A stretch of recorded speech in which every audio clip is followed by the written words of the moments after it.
तो काया कंचन शब्द विचारा तिथे हर बसे तिस्तांत न पारावारा। अन्न दिन हर से भी सच्ची वाणी हर जीव शब्द मिलाईदा। तो इस शरीर रूपी काया के अंदर सब कुछ है और ये काया सोने से भी अति सुहावनी है। हीरा जन्म में अपना विषयों में क्यों गवाया, लेकिन इतना सुंदर जीवन परमात्मा ने दिया, इंसान विषय विकारों में लंपट हो गया। बस वही चाहिए। जैसे गंदगी का कीड़ा होता है, उसको गंदगी ही चाहिए होती है, वैसे ही इंसान की हालत भी है। वही चाहिए विषय विकार। तो विषय विकार मिटाओ, पाप हरो देवा, कर संतन की सेवा। तो विषय विकार तो तभी खत्म होते हैं जब सच्चे हृदय से हम संतों की सेवा करेंगे, तभी खत्म होते हैं। पर संत कोई सेवा नहीं कराते, वो तो कहते हैं जो हम कहते हैं वो कर लो, यही सच्ची सेवा है, वही कर लो, आपका जीवन सफल हो जाएगा। तो ये काया जो परमात्मा ने दी है, ये सोने से भी अति सुहावनी है,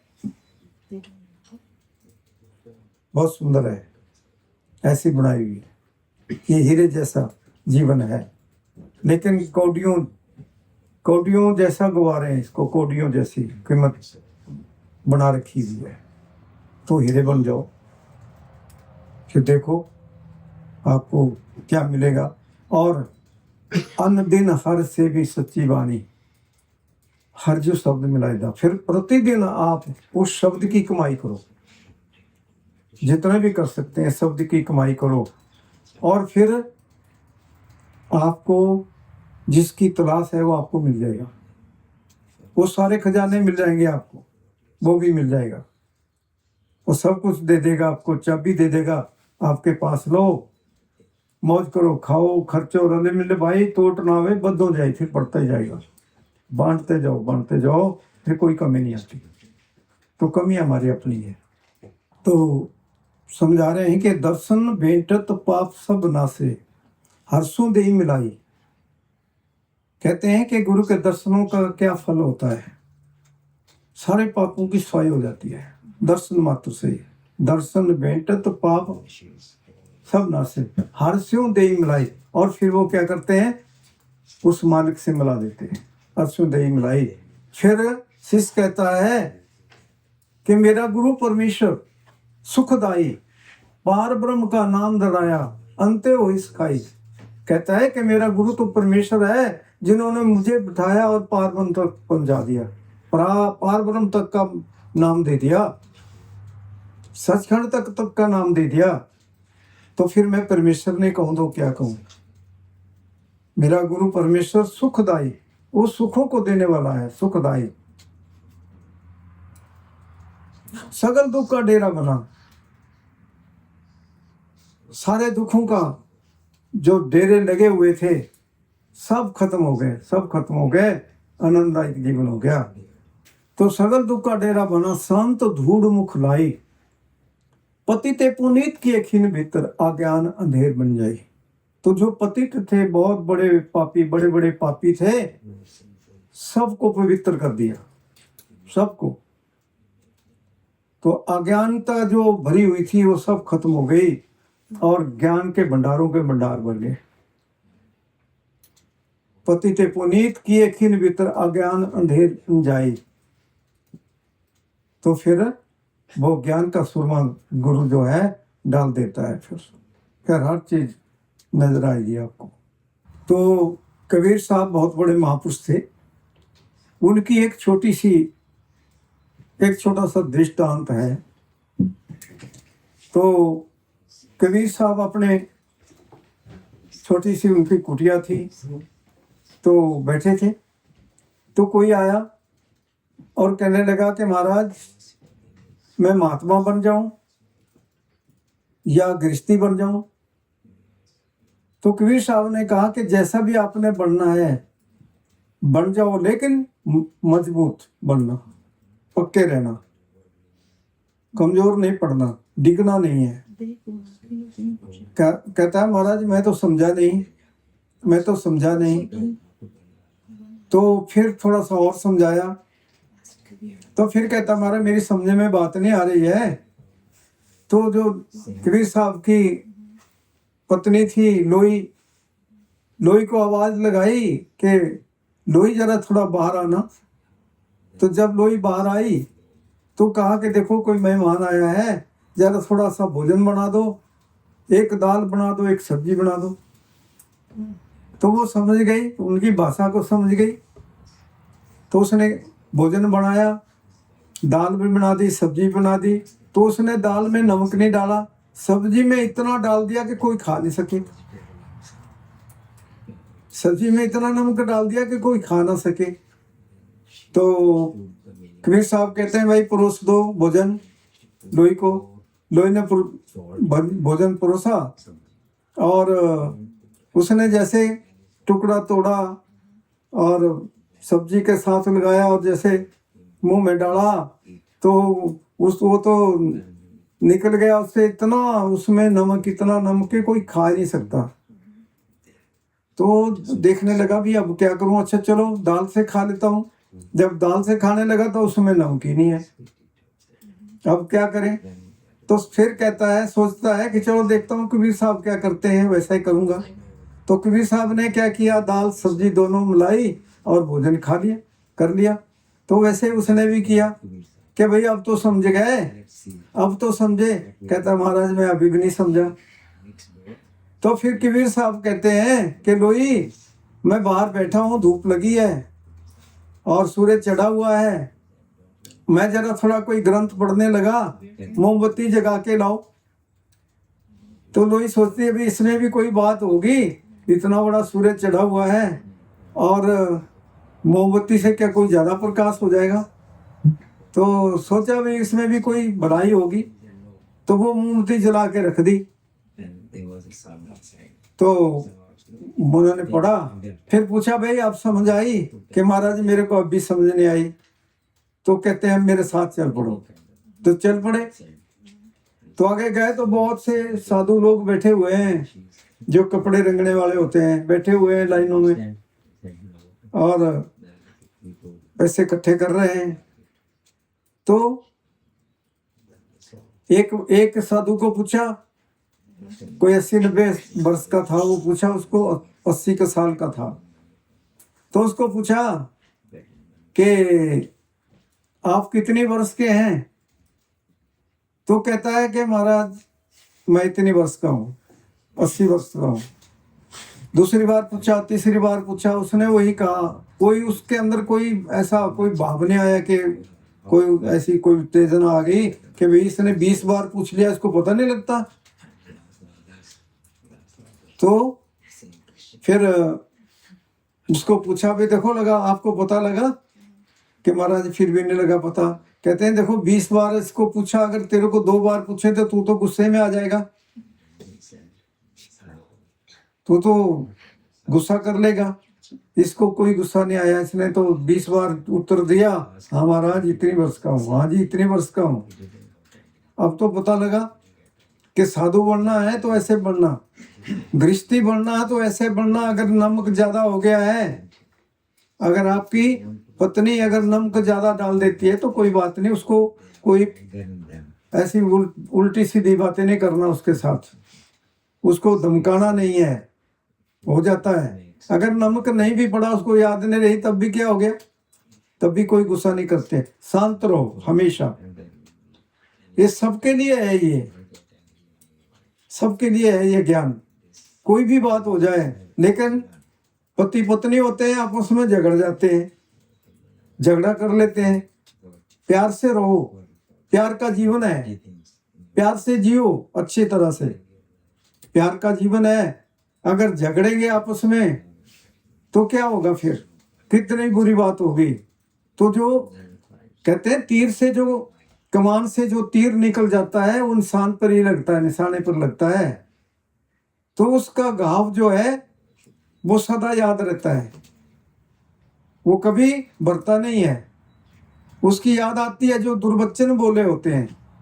तभी कहा कि करगत समान दुर्वचन रहे, करगत समान दुर्वचन रहे, संत जन टार, बिजली परे समुद्र में तो क्या करेगी जार।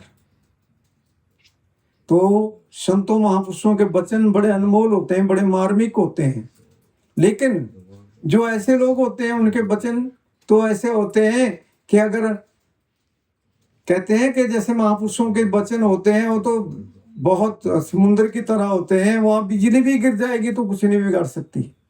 लेकिन जो अज्ञानी होते हैं, जो दुर्वचन आपस में लड़ते हैं झगड़ते हैं, उनके वचन तो इतने माड़े होते हैं कि तीर से भी ज्यादा गहरे। तो इसलिए जो है हमें गुरु के वचनों के ऊपर अमल करना चाहिए। तो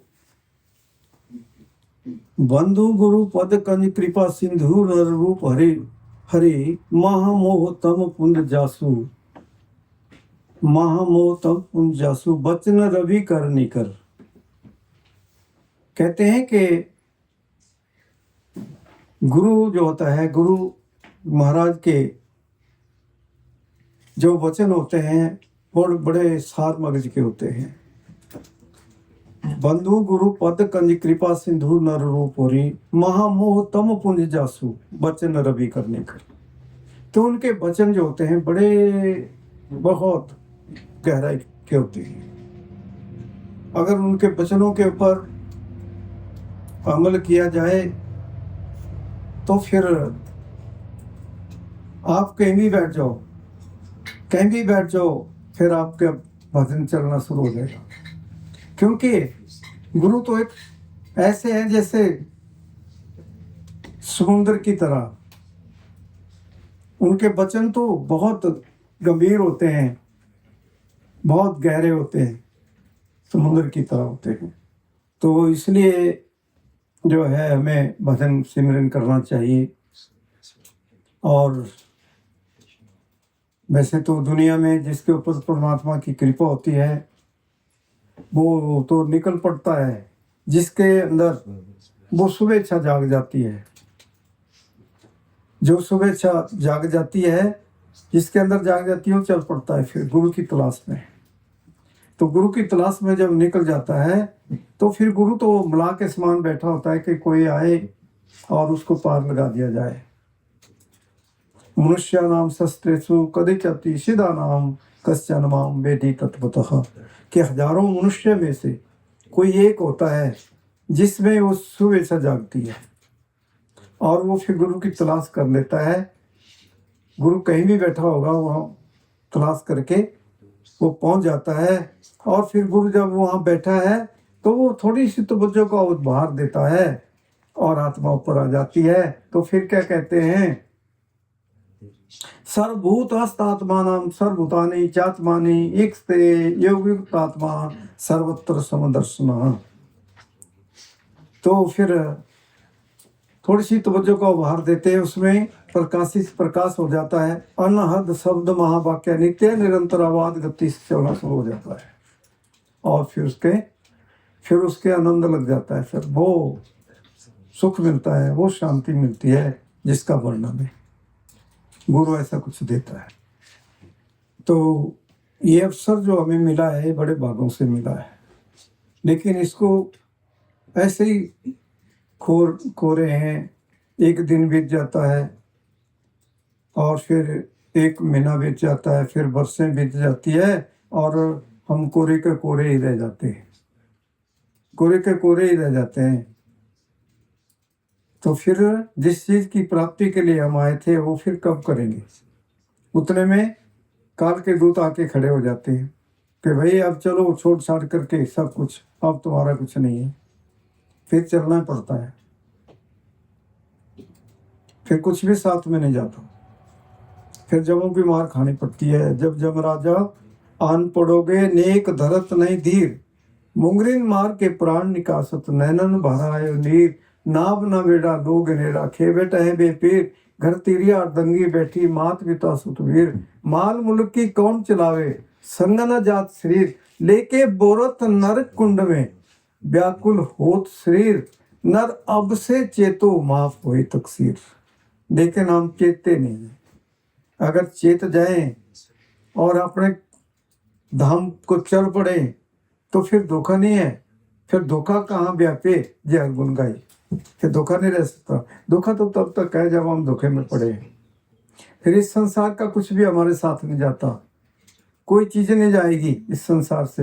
एक 2 गज कफन का टुकड़ा डाल देते हैं कि चलो अब ले जाओ इसको, अब तुम्हारा कुछ नहीं है, अब कुछ नहीं है। आपने कुछ भी बनाया, कितना बड़ा भी कुछ भी, सारे बैंक भी भरे हुए हैं, वो धरे धराए रह जाते हैं उसमें, उसको लेने के लिए और आ जाते हैं। फिर उस इंसान को कुछ नहीं मिलता। जिन पाप कर्मों के द्वारा उसने कमाई की थी, वो पाप कर्म साथ में जाते हैं, फिर सदा जमों की मार खानी पड़ती।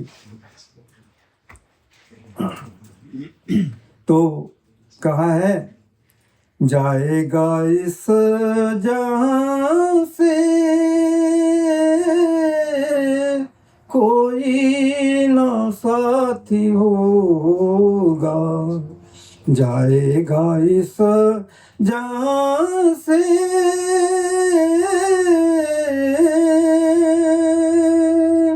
कोई ना साथी होगा, कोई ना साथी होगा। 2 गज कफन का टुकड़ा तेरा लिबास होगा, 2 गज कफन का टुकड़ा तेरा लिबास होगा। करता राम मेरा मेरी, करता राम मेरा मेरी, हरि भक्ति में हो गई देरी, क्या हाल तेरा होगा, हरि नाम को सिमर ले, अंत साथी तेरा होगा, हरि नाम को सिमर ले, अंत साथी तेरा होगा, हरि नाम को सिमर ले, अंत साथी तेरा होगा। हाड़ जले जो लाकड़ी, केरा जले जो घास रे, कंचन सी काया जल गई, कोई ना आया पास रे, कंचन ऐसी काया जल गई, कोई ना आया पास रे, अपने पराए हो जाते दिखलाने के लिए, अपने पराए हो जाते दिखलाने के लिए, कुछ तो समय निकाल रे, हरि गुण गाने के लिए। तो कह रहे हैं कि जब इंसान का समय आ जाएगा तो फिर कुछ भी है, उसका कितना बड़ा परिवार है, कितने बड़े रिश्ते नाते हैं, कितनी धन दौलत, बहुत कुछ उसके पास है, लेकिन जब वो समय आ जाता है तो फिर सब दूर दूर हो जाते हैं। फिर कहते हैं भाई अब इसको रखना नहीं है, अब इसको निकाल दो, बच्चे भूखे मर जाएंगे, कौन बैठा रहेगा भूखा, कौन बैठा रहेगा, इसको कैसे रखेंगे, अब इसको जल्दी करो, जल्दी ले जाओ। सब कुछ फिर पराया हो गया, उसके साथ कुछ नहीं जाता। थोड़ी देर के लिए रो लेते हैं दिखाने के लिए दुनिया को कि भाई हमें भी इसके साथ बड़ा प्यार था, लेकिन जब कुछ छोड़ दिया तो उनको तो प्यार उस चीज से था जो उनको मिलता था। प्यार तो उस चीज से करते हैं सभी, लेकिन उस एक इंसान के साथ प्यार कौन करता है? कोई भाग्यशाली होता होगा जो करता होगा, और जो उससे कुछ लाभ मिल रहा है उसके लिए प्यार करते हैं, उसके लिए प्यार करते हैं। तो मतलब की दुनिया, मतलब का है संसार, तुम पास ना इसके आया करो, साथ दिया है किसका किसने, तुम धोखे में ना जाया करो। तो ये धोखा है, बहुत बड़ा धोखा है। तो इस धोखे से निकल जाओ, समय के रहते हुए इस धोखे से निकलो। ये दुनिया में बहुत बड़ा धोखा है। चाहे कोई ये भी कहता है कि भाई मैं तो तेरे बगैर नहीं जी सकता, मर जाऊंगा, लेकिन जब वो मर जाए तो फिर मर जाता है कोई? कोई नहीं मरता। ये सब ऐसे डिंगे मारते हैं। प्यार तो बड़ी मुश्किल से कोई करता है, सारे नहीं कर सकते। वो बहुत पहले के वक्त होता था, पिछले युग में होता था ऐसा। सती चढ़ी सत ऊपर, पिया की राह मन भाई। तो पहले अगर किसी का पति मर जाता था तो उसकी चिता में छलांग लगा के जल जाती थी, अपनी जान निछावर कर देती थी।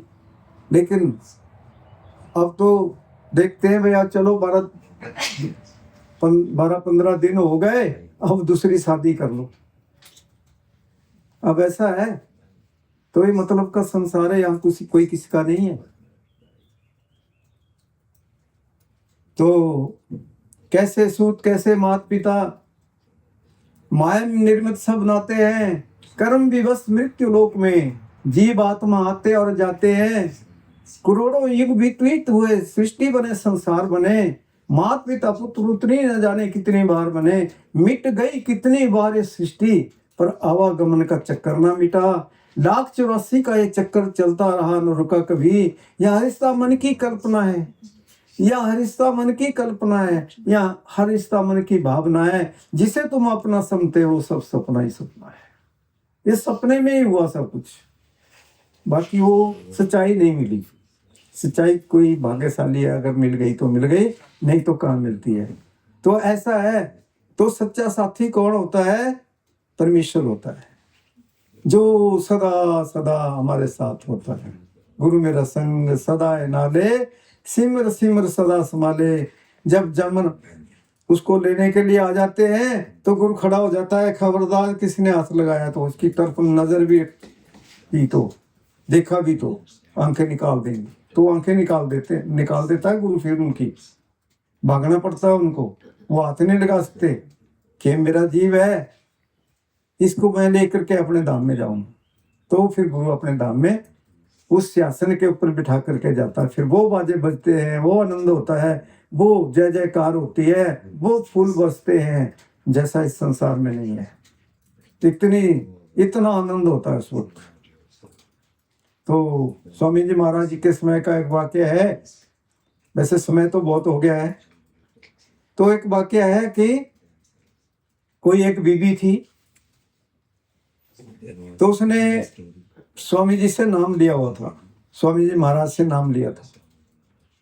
क्योंकि कोई 10 साल के लिए आया है, कोई 20 साल के लिए आया है, कोई 50 साल के लिए आया है, कोई 100 साल के लिए भी आया हुआ है।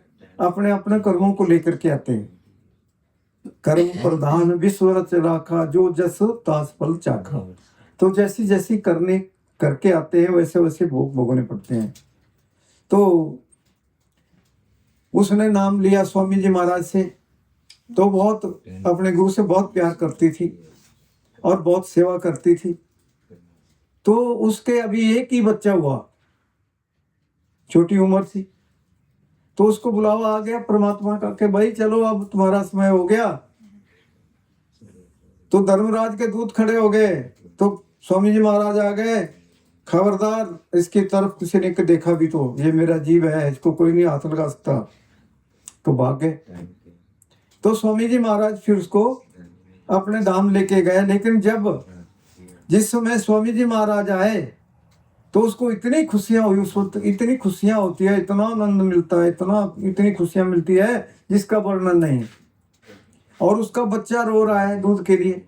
तो परिवार बोलते हैं भाई तेरा बच्चा रो रहा है, अब इसको थोड़ा दूध पिला दे। कहती है उठाओ, मेरा कोई बच्चा नहीं है, ये माया का संसार है, यहाँ कोई किसी का नहीं है। यहाँ धोखा ही धोखा है, हर घड़ी हर पल धोखा ही धोखा है, यहाँ सच्चाई नहीं है। ये उठाओ इसको, मेरा कोई बच्चा नहीं है, मेरा गुरु मुझे लेने के लिए आ गया है, आज तो मुझे वो खुशियां मिल रही है, वो आनंद। देखो अंतिम समय में भी वो खुशियां मिलती है, वो आनंद मिलता है। जो गुरु वाला होता है उसके लिए गुरु लेने के लिए आता है, ये बिल्कुल पक्का होता है। फिर जमों की मार नहीं खानी पड़ेगी, कहीं नरकों में नहीं जाना पड़ेगा, कहीं दुखों में नहीं जाना पड़ेगा, फिर हम सीधे अपने धाम में जाएंगे और उस सिंहासन के ऊपर बैठ के जाएंगे। जाना तो सबने है, लेकिन जो वैसे जाए ना वो तो फिर बात ही क्या है। तभी कहा है कि आए हैं सो जाएंगे, राजा रंग फकीर, एक सिंहासन चढ़ चले, एक बांधी जा जंजीर। जाना तो सबने है, लेकिन जो उस सिंहासन के ऊपर बैठ करके जाता है उसमें वो है नजारा, वो है मजा। जमों की मार खा के नहीं जाए तो गुरु उस वक्त आ जाता है। गुरु हर वक्त साथ में है। कितना बड़ा कर्म भी आ जाएगा, थोड़ा सा भुगतान करा के बस ठीक कर देता है। अगर फांसी लगने वाली है तो एक कांटा ही चुभो के भुगतान करा देता है, नर्म कर देता है, सारे कर्मों को नर्म कर देता है। तो गुरु जैसा कौन हो सकता है? गुरु हमारा सच्चा साथी है, सच्चा, हर वक्त हमारे साथ हर वक्त चला हुआ है, कभी नहीं छोड़ता। तो उस बीबी ने जिसकी बात बताई आपको, जिसके गुरु लेने के लिए आ गया, उसको स्वामी जी महाराज लेने के लिए आ गए, उसने क्या किया था पिछले जन्म के अंदर? उसको गुरु कैसे मिले ये भी आपको बता देते हैं। उसको गुरु कैसे मिले? पिछले जन्म में उसने स्वामी जी महाराज को तंदूर की दातन लेकर के आई थी। पहले पेस्ट नहीं होते थे, दातन लगाते थे, दातन लेकर के आई थी, दातन लगाई थी गुरु साहिब ने। तो उसने ऐसी सेवा की थी। तो तब कहते हैं कि गुरु की सेवा सफल है, जो को करे चित लाए, मन बहुंदा फल पाना बिचो हमें जाए। कि गुरु की सेवा ही सफल है। गुरु सेवा तपा सिर तपसार, हर जो मन बसे सब दुख विसार नहार, पूजू राम एक ही देवा, साचा नावन गुरु की सेवा। तो गुरु की सेवा बहुत बड़ी चीज है, ये चीज। तो अब आगे का जो भी प्रोग्राम है वो आपको बता देंगे। और अब लाइट एंड साउंड का थोड़ा करेंगे, बैठेंगे इसके लिए।